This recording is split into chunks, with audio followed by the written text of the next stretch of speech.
Now for the codes in Genesis that confirms the book of Enoch.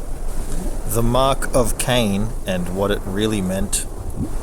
And information that you have not picked up on because you do not study the scriptures and you do not comprehend the hidden messages. So the codes are right here in the beginning of Genesis on this page between number 4 and 5. But you can't understand and comprehend because it is once again coded into the scriptures for the worthy and the wise to be able to extract out.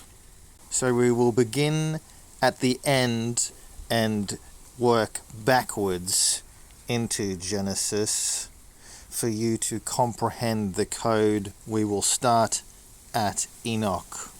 So as I have previously disclosed, the thing that we find that they're hiding in Enoch, hiding this book on purpose because it tells you who you are worshipping. Godriel is the one who seduced Eve, is the real original name of Satan. Is the one who seduced Eve in the garden and discovered to the children of men the instruments of death, the coat mail, the shield, and the sword for slaughter. Every instrument of death to the children of men from his hand were derived to them who dwell upon the earth from that period forever. So right in the book of Enoch, number 69, we find out who you are worshipping. It is Satan, the one who gave us swords and weaponry, the angel of death and war. And in section 8, it calls the same person. Azazel was the one who taught men to make swords, knives, shields, breastplates. They're using two different names for the same person, angel, because the names have meaning in them, which I have disclosed in my decoding video number 5. Azazel means the removed from Elohim, the real word for deity. His name is not originally Azazel. You are not created as an angel in heaven and named the removed from the Heavenly Father. This is not a typo. It is not an error. Oh, we just forgot that his name is Azazel from part 8, and then in 69 we're giving him a different name. No, it's written in riddles and codes because you're meant to look up the meanings in the words. They're talking about the same angel. Satan's original name was Godriel, which we find in part 69. Godriel, not pronounced Gad, Godriel. Godriel is who you worship. And then when he was removed from heaven, he is renamed Azazel because he is removed, disgraced, dishonored. The tribe of Gad? No, we always say we talk about that tribe. Well, that was Gad and the tribe of Dan. Now it's pronounced God and Dan. You know, D-A-N, Dan. Well, when you're talking about the tribe of Dan, it's pronounced Dan. When you're talking about the tribe of Gad, it's pronounced God.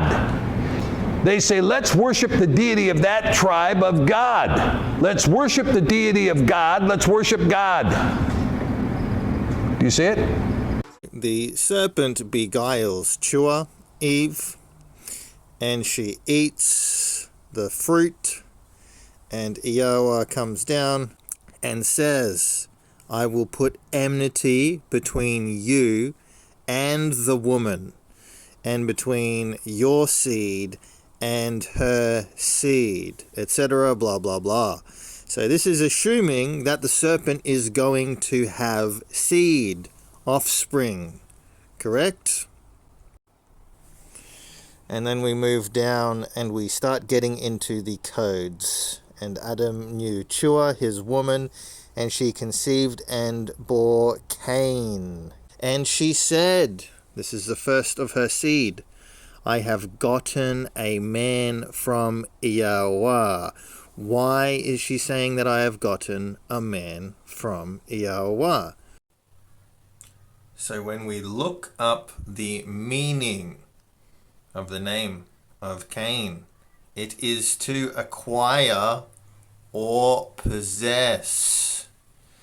This is why Chua is saying, I have acquired a man from Yah. Okay? And Kane has one other meaning, to acquire or to possess, or a spear or lance. Cain refers to a spear or a sharp weapon. And then she has Havel, Abel. After that, blah blah blah, you know the story. Cain kills his brother, and then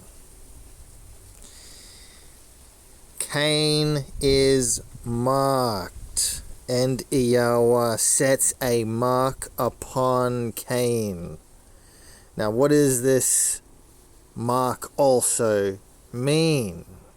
And then after the mark is done, we get a generic bloodline tree afterwards. And it doesn't say anything about the bloodline other than 2 locations.